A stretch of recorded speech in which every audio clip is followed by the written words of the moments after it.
वज़ीर आज़म मुंतखब होने के बाद अपने पहले खिताब में शहबाज शरीफ साहब ने अपोजिशन को मिसाके मईशत के साथ साथ मिसाके मुफ़ाहमत की भी दावत दी। फिर कहा था कि आओ मिलकर फैसला कर लें कि पाकिस्तान की तारीख बदलनी है। उन्होंने बिजली और टैक्स चोरों के मसाइल का खुसूसी जिक्र किया और मसाइल का जड़ से खात्मा करने के साथ साथ होनहार बच्चों को बेहतर तालीम देने, अमन व अमान, सेहत, ज़राअत, ट्रांसपोर्ट समेत कई शोबों में बड़े बड़े वादे किए। शहबाज शरीफ साहब की सरबराही में बनने वाली नई हुकूमत इन वादों की तकमील कैसे करेगी और इस वक्त जो बड़े चैलेंजेस हैं मुल्क के, कैसे उनसे निपटेगी, इस पर आज हम बात करेंगे। सीनियर तज्ज़ियाकार सहाफ़ी नसीम ज़ारा साहबा हमारे साथ मौजूद हैं। बहुत शुक्रिया, आपने वक्त दिया। नसीम साहबा, शहबाज शरीफ साहब, क्या सबसे बड़ा चैलेंज होगा उनके लिए इस हुकूमत में हुकूमत को चलाना या जो वादे उन्होंने किए हैं वो पूरे करना? जी, ये दोनों चीजें साथ साथ ही चलेंगी। यानी हुकूमत को जब ही चला पाएंगे, अगर ये जो चैलेंजेस हैं उनको ये पूरा कर पाएंगे। और जो चैलेंजेस की बात है, सबसे पहले मुझे कहने दें, जो उन्होंने कहा कि मिसाके मुफाहमत करें, ये बिल्कुल उन्होंने सही फरमाया। और मईशत जो है वो तो हर एक जानता है कि कुछ बरस से ये बहुत ही इट्स अ डू और डाई सिचुएशन फॉर पाकिस्तान जहाँ तक मईशत का ताल्लुक है। मुफाहमत इसलिए लाजमी है क्योंकि जो एक पॉलिटिकल स्टेबिलिटी है उसके बगैर आप मईशत की तरफ नहीं बढ़ सकते माने खेज तरीके से। और जहाँ तक मईशत का ताल्लुक है, मुफाहमत पर आते हैं हम तफसील में, लेकिन मईशत पे मैं आपको ये बताती चलूँ कि पिछली जो हुकूमत थी, जो केयर टेकर थी, उसमें we had one of the best in Pakistan, doctor Shamshad Akhtar साहिबा थी। FBR के उन्होंने रिफॉर्म्स का किया, उन्होंने पूरा she brought best practices Pakistan में। और उसके बाद उनको जब उनका जो काम था वो रोका गया, तो I have it on good authority कि उन्होंने आर्मी चीफ से बात की। आर्मी चीफ ने कहा कि जी अच्छा, इसका हम कुछ करते हैं। फिर जो भी कुछ हुआ, फिर काबीना ने उसको अप्रूव किया जो FBR के रिफॉर्म्स थे। लेकिन फिर क्या हुआ, FBR के रिफॉर्म्स को जाके हाई कोर्ट से स्टे मिल गया। तो एक तो ये है मामला, अगर आप मईशत को ठीक करना चाहते हैं, आप इन मामलात को कैसे निपटेंगे। दूसरा मामला ये है कि आपके मुल्क के जो अपने लोग हैं, बाहर की तो इन्वेस्टमेंट की बात बाद में होगी, आपके अपने लोग, आप जानते हैं कितनी रिपोर्ट्स आई हैं, कितना मवाद हमारे सामने है रिलायबल, जिसके मुताबिक पाकिस्तान के जो अपने इन्वेस्टर्स हैं, बिजनेसमैन हैं, वो पाकिस्तान को छोड़ के और जो इलाके हैं उन पर, तो उस पर उनको तरजीह दे रहे हैं। अच्छा, तीसरा जो मामला है वो ये है कि अगर मैं ऑस्टेरिटी पे आऊँ तो शहबाज शरीफ साहब, वो आई डू थिंक कि इन दिस सिचुएशन वो उनकी एबिलिटी संभालना सिचुएशन को यकीनी तौर पे इसलिए है क्योंकि वो लोगों को साथ लेके चल भी सकते हैं, वो इस्टेब्लिशमेंट और पॉलिटिकल जो एक सीन है उसको भी सही तरीके से चला सकते हैं, वो कॉम्पिटेंस के लिए भी जाते हैं, he does opt for competence. लेकिन ये जो मामलात हैं कि कॉन्फिडेंस नहीं है और मतलब आपके पास मईशत का कितना बड़ा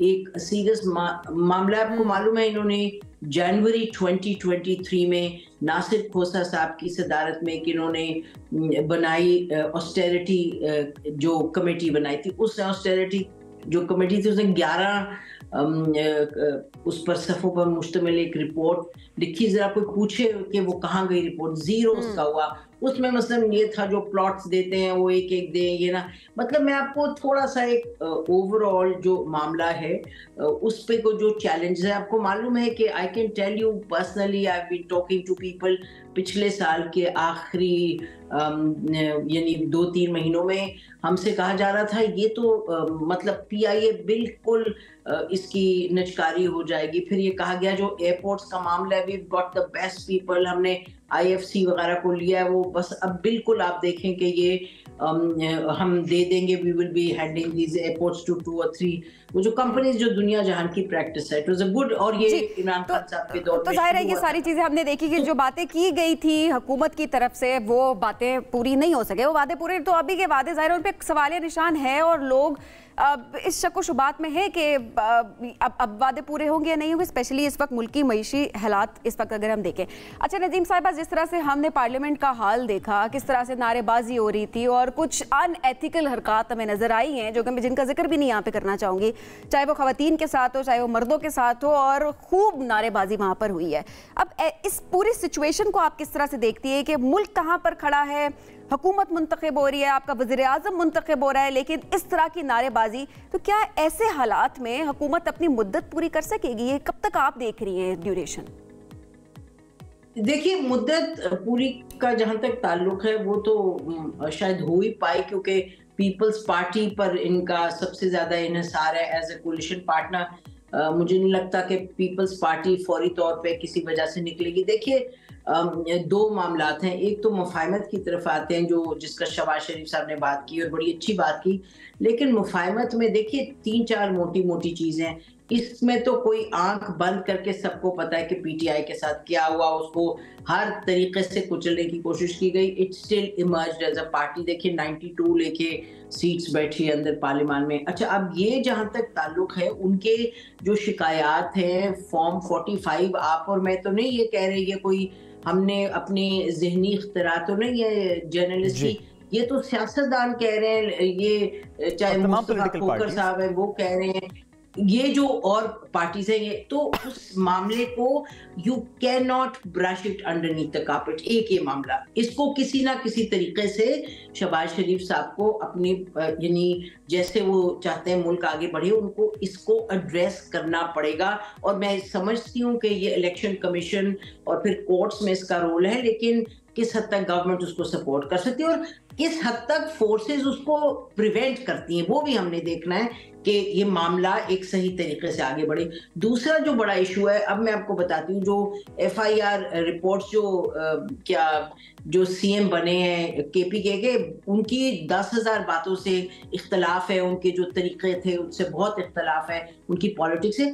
लेकिन ही सेड समथिंग जिसका हम खुद देख रहे हैं पिछले साल से, पिछले 8-10 महीने से, जो FIR काटे गए हैं पीटीआई के लोगों के खिलाफ, इतने मुहम्मल हैं, इतने बेबुनियाद है। मसलन मैं आपको एग्जांपल देती हूँ, डॉक्टर शीरीन मजारी इस्लामाबाद में अपने घर में बैठी हैं और उनके खिलाफ FIR कटा के उन्होंने जी वहाँ खारिया में जो वहाँ की सड़क थी उसको ब्लॉक किया। और मसलन डॉक्टर यास्मीन राशिद साहब हैं, और ऐसी बहुत सी मिसालें, ऐसी बहुत सी मिसालें ज़रा कोर्ट भी कर रही हैं। मेरा कहने का मुझे कहने देंगे, मुझे प्लीज जी प्लीज कि क्योंकि देखिए, अगर आप इस प्रोग्राम में चाह रहे हैं कि मामलात को डिस्कस करें, कि मुल्क हम सबका है ना, हम चाहते हैं शहबाज शरीफ साहब आगे बढ़े, तो ये जो मामलात हैं हमें हल होने चाहिए। मीडिया के जो नहीं, हमें आइडेंटिफाई करने और ऑनेस्टली आइडेंटिफाई करने, कहानी और गपशप पे नहीं, जो हकायक है एब्सोल्युटली राइट। और इसी पर नसीम साहब मैं ये सवाल करना चाह रहा था आपसे, ये इतने इंपॉर्टेंट पॉइंट्स आप हाईलाइट कर रही हैं और ज़रा ये वक्त की ज़रूरत है कि इनको हाईलाइट करने के बाद हल किया जाए।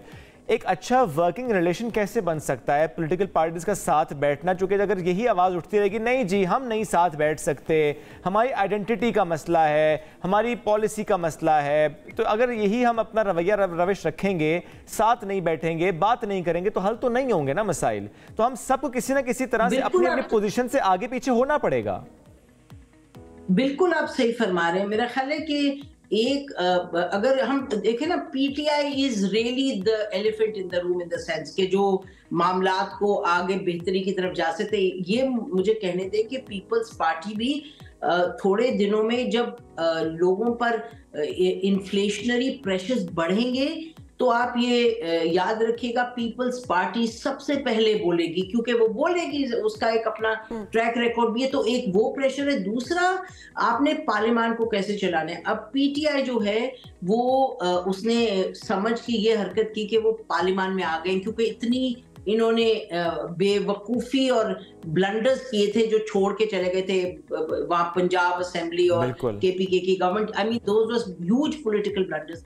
अब सीख के ये वापस आए अंदर। अच्छा, वापस अंदर आए तो ये जो कहा जा रहा था कि जी उमर अयूब साहब को वक्त नहीं मिला, कि वो बात कर पाए असेंबली में।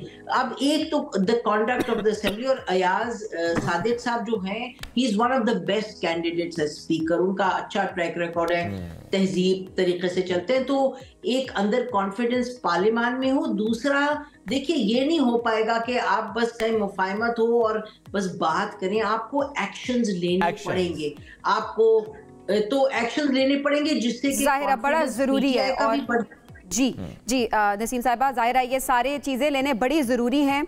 बहुत शुक्रिया प्रोग्राम में हमें वक्त देने के लिए।